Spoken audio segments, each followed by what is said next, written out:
నమస్తే అండి. ఒకరొచ్చి ఒక సమస్య ఉంది అని చెప్పినప్పుడు ఆ సమస్య పరిష్కరించిన వారికి థ్యాంక్స్ చెప్పడం ఒక సాంప్రదాయం. నేను ఇదే అడిగాను.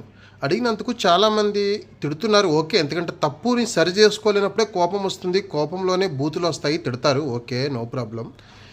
నేను చెప్తున్నాను, పవన్ కళ్యాణ్ గారు 2018, 17 టైంలో ఆయన చేసిన పోరాటం వల్లే ఉద్దానం అనే ఒక ఇది ఉంది, ఒక కిడ్నీ సమస్య ఉందని ప్రపంచానికి తెలిసింది. అంతకుముందు ఎవ్వరికీ తెలియదు దాని గురించి. అది నేనే చెప్పాను వీడియోలో.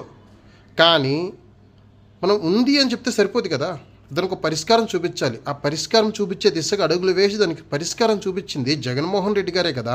ఆయనకు ఒక థ్యాంక్స్ చెప్తే ఏమైంది అని అడిగాను. దానికి బూతులు మాట్లాడాల్సిన పని లేదు.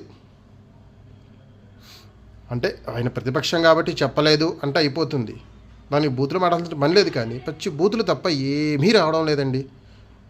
మిమ్మల్ని ఏమనాలో కూడా నాకు తెలియట్లేదు.